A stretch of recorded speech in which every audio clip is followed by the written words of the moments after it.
Hola, ¿qué tal? ¿Cómo les va? Muy bienvenidos. Esto es Tesis de Salud y hoy tenemos un programa muy interesante para compartir con vos porque vamos a estar contándote todas las últimas novedades relacionadas con el COVID-19 y también vamos a estar hablando de los distintos tests que existen hoy en día para detectar el virus. Eso, por supuesto, entre otras cosas, de la mano de los mejores profesionales como siempre. Así que quédate ahí. Esto es Tesis de Salud y empieza de esta manera.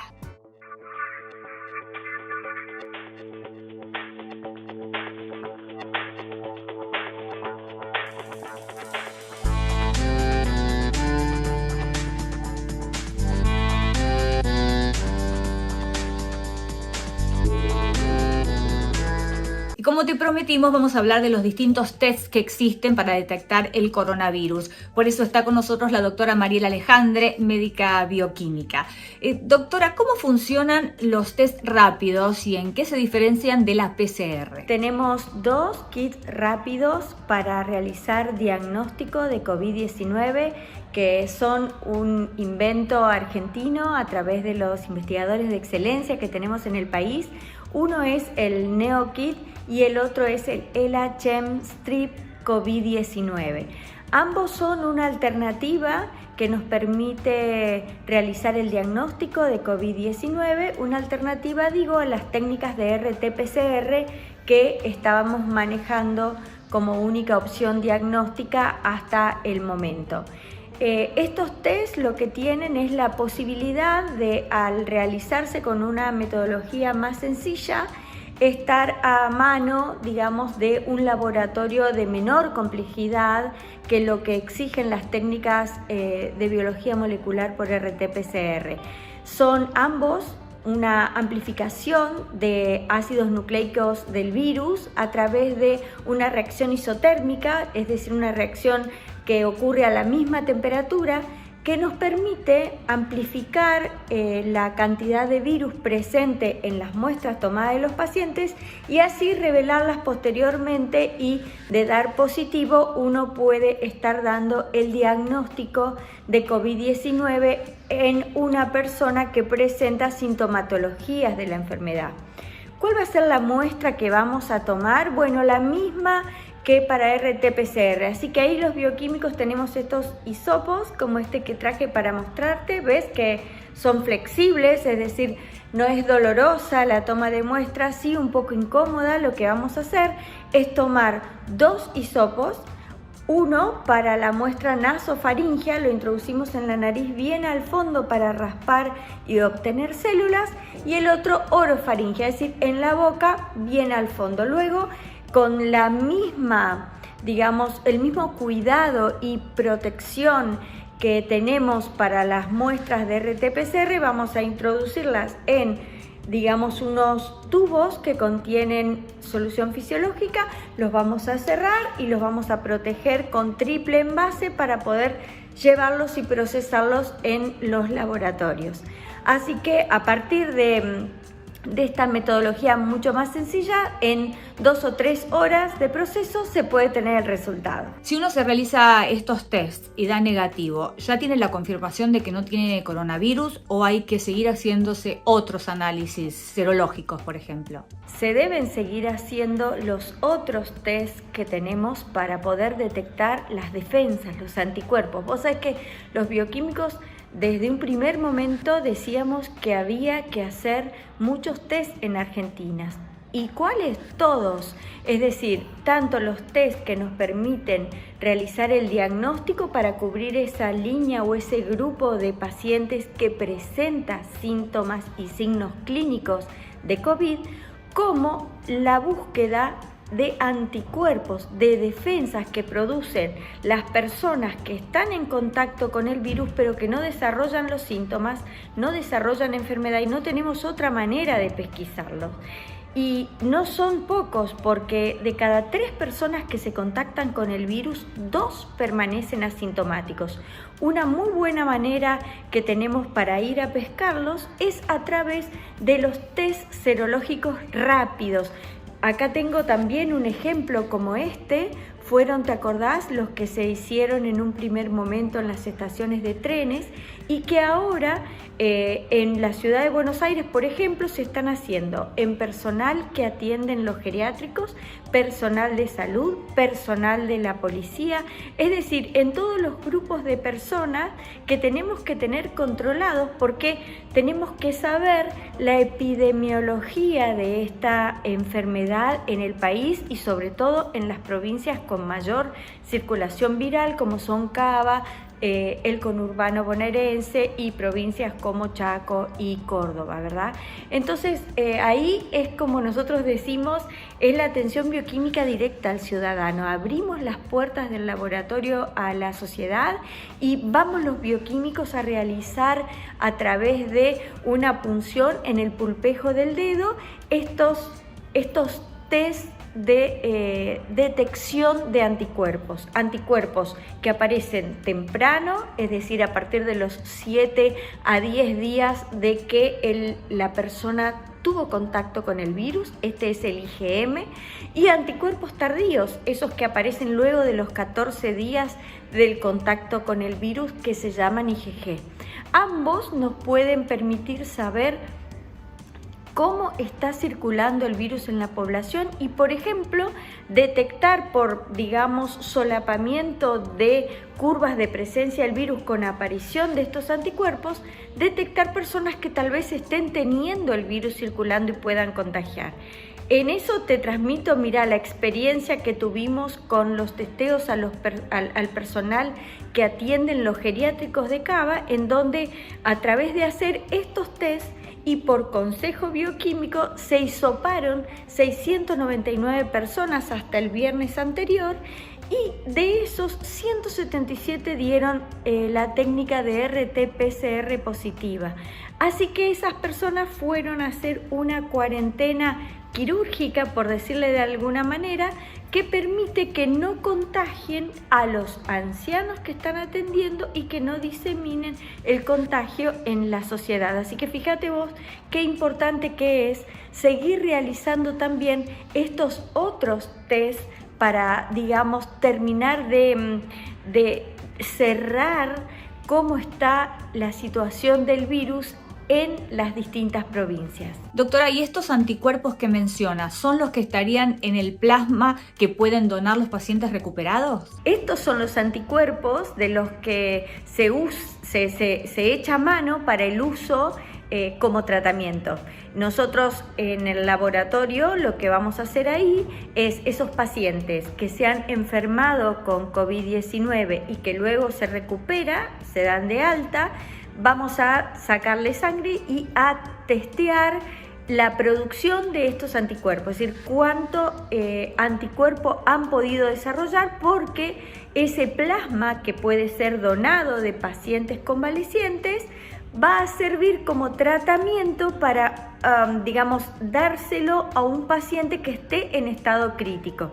Recordemos que si bien esta línea de tratamiento para personas con COVID-19 todavía está en una fase experimental, los resultados que se obtienen a las personas que son introducidas en este protocolo de experimentación son muy prometedores y han dado muy buenos resultados. Así que es un aliciente más a la hora de que la gente tenga una tranquilidad de saber que hay una herramienta que es este plasma donado de pacientes convalecientes, que puede ser una gran posibilidad terapéutica a pacientes críticos, dándole una inmunidad pasiva que les sirve para salir, ¿verdad?, de ese estado crítico de proceso del COVID. Así que los bioquímicos aquí en esta enfermedad, como en tantas otras, tenemos por suerte en nuestras manos para colaborar no solo el diagnóstico de la enfermedad, sino también la evolución, el seguimiento y la posibilidad hasta de participar en terapias para aliviar a la mayoría de la gente. Y hay algunas patologías preexistentes, por ejemplo la insuficiencia renal, que hacen que uno pueda integrar el grupo de riesgo con respecto al COVID-19 si las padece. Queremos consultar sobre esto al doctor Gabriel Lapman. Doctor, ¿cuál es la relación entre la insuficiencia renal y el COVID-19? La relación que hay entre la insuficiencia renal y el COVID-19 es muy importante. El COVID-19 sabemos que genera en un porcentaje bajo una complicación que es el shock séptico. Entonces, cuanto más complicado esté nuestro sistema en general, esto genera impacto a nivel renal. Estamos viendo que aproximadamente del porcentaje, que es el 5% que requiere respirador, que requiere terapia intensiva, necesita diálisis. Se ve que este porcentaje de población necesita algún tipo de reemplazo de la función renal. Esto estamos viendo con muchísimo crecimiento en este último tiempo. Entonces, al haber una repercusión sistémica del COVID-19 a través de la neumonía, del shock séptico, muchas veces la miocarditis, el impacto renal se profundiza y se requiere muchas veces terapéutica con hemodiálisis. Entonces, lo que podemos ver es no solo en pacientes renales agudos, ¿qué quiero decir? Pacientes que se complican en la internación, sino lo estamos viendo con pacientes que son renales crónicos, o sea, que dializan crónicamente y se complican con COVID-19. Entonces nosotros también tenemos que dializar estos pacientes en las diferentes terapias intensivas. Entonces, para ir resumiendo, la relación entre el COVID-19 y la enfermedad renal se encuentra por la falla multiorgánica que produce este virus en la gente, que se complica con insuficiencia renal, con insuficiencia respiratoria, con falla cardíaca. Así que esta sería la relación entre el COVID y la insuficiencia renal. ¿Y se puede identificar a los pacientes con COVID-19 que sufren algún riesgo en particular en relación con la insuficiencia renal? Como ya veníamos comentando, los pacientes de alto riesgo, pacientes coronarios, pacientes con valvulopatías, pacientes hipertensos, pacientes diabéticos, pacientes obesos, son pacientes predispuestos a tener complicaciones del COVID-19. ¿Qué quiero decir? Pacientes mayores de 60 años son pacientes que tienen un componente preexistente que puede llevarlos a complicarse. Y cuando lleva a complicarse, la principal complicación de esto es la neumonía severa, la falla respiratoria. Y en el contexto de esta falla respiratoria y mal pronóstico que puede llegar a generar el COVID-19, entra la insuficiencia renal. Entonces, en cuanto a si nosotros podemos predecir si ese paciente va a desarrollar insuficiencia renal por el COVID-19, cuantos más antecedentes tenga el paciente, mayor riesgo hay de que se complique con insuficiencia renal. Muchas veces son pacientes que ya tenían alguna preexistencia mínima o leve o moderada de insuficiencia renal crónica. Y cuando se infecta de COVID-19, empeora la función renal, empeora el ritmo diurético. Y esa sería la relación que podemos tener entre el COVID-19 y la insuficiencia renal, y así ver el riesgo que puede llegar a tener ese paciente. Entonces, si nosotros queremos resumir si hay una relación y nosotros podemos ver el riesgo que tiene ese paciente de tener insuficiencia renal teniendo COVID-19, tenemos que ver los antecedentes personales, los antecedentes patológicos de esa persona antes de contraer el COVID-19. Así que es fundamental cuidar a nuestros adultos mayores, a nuestros hipertensos, a nuestros cardiópatas, a nuestros pacientes diabéticos. Fundamental porque su evolución puede ser mucho peor que un paciente asintomático o que un paciente sin factores de riesgo general.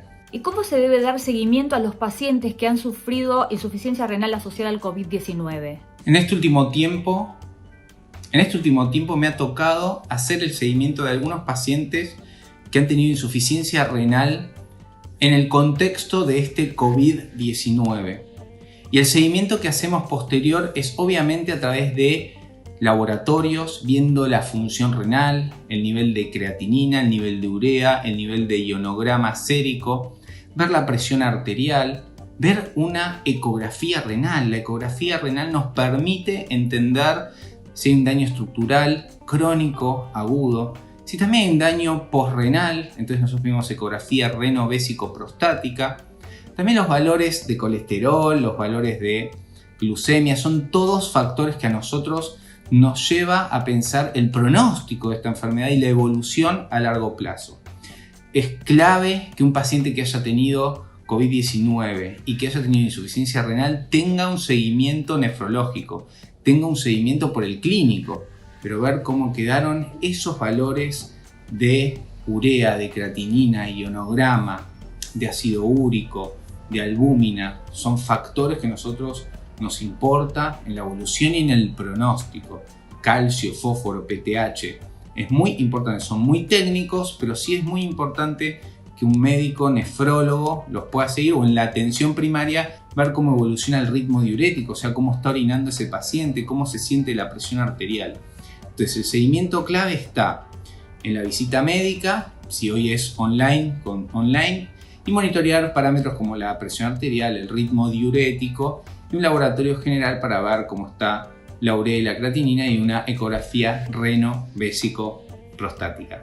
Ese sería clave para tener una idea de cómo quedó esos riñones luego de la afectación del COVID y luego de la insuficiencia renal. ¿Qué se sabe, doctor, sobre la atención de la ira una vez que el paciente fue dado de alta? Ahora, esta pregunta es interesante. ¿Qué se sabe después en lo ambulatorio de cómo seguir a la insuficiencia renal aguda por COVID? Bueno, en realidad, si el paciente ha logrado salir de la internación, ha logrado que esta insuficiencia renal haya revertido con la hemodiálisis o con el tratamiento que haya requerido en la internación, muchas veces se tiene que hacer un seguimiento muy general, un seguimiento muy práctico, en el que nosotros pedimos laboratorios, presión arterial. Ahora, es muy importante ver que este paciente haya recuperado función renal. Lo que sucede es que a veces ha pasado que pacientes hayan deteriorado la función renal y requieran un tratamiento hemodialítico posterior. Entonces, a tener cuidado en los pacientes que hayan sufrido una insuficiencia renal aguda, los valores de urea y creatinina de cómo quedaron. Es fundamental eliminar los factores de riesgo. Cuando hablamos de factores de riesgo, estoy hablando de hipertensión, de colesterol, de obesidad, de diabetes.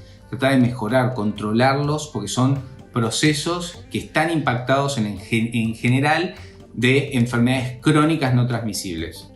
La edad no la podemos modificar, pero sí podemos mejorar nuestro nivel de glucosa, podemos mejorar nuestro nivel de hipertensión arterial, podemos mejorar nuestro peso corporal, podemos hacer más ejercicio, comer más frutas, más verduras, comer más legumbres, más granos enteros, tomar más agua.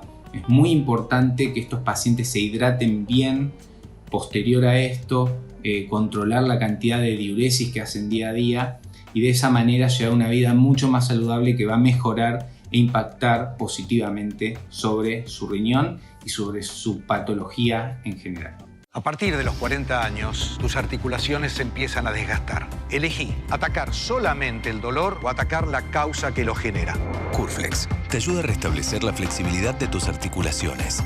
Curflex, seguí haciendo lo que disfrutás. Últimamente escuchamos hablar de la mutación del virus, de que está atacando a personas más jóvenes. Hay muchas dudas y por eso hoy está con nosotros el doctor Hugo Luis Pizzi, que es médico epidemiólogo y además infectólogo.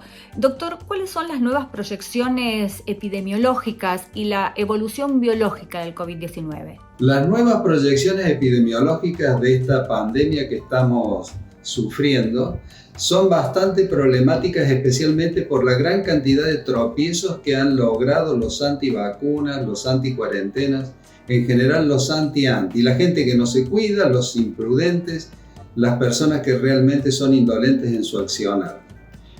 En cuanto al virus, el virus va produciendo en toda población un índice de anticuerpos en personas que a lo mejor ni siquiera han tenido síntomas. Por eso se dice de que hay una medición de aproximadamente un 10% hacia arriba, y que eso permitiría que el virus no pueda transcurrir con la velocidad que estaba transcurriendo antes. Aparte de esto, que es una cuestión natural de la viremia, hay un hecho que es muy significativo, que hay personas que a lo mejor son más refractarias que otros por su constitución, por su edad y por su aspecto saludable, o quizás también porque hay muchos, como se ha comprobado, de que los glóbulos rojos del grupo 0 son más refractarios a contaminarse. ¿Qué significa el escudo inmunológico del que hablan algunas investigaciones internacionales?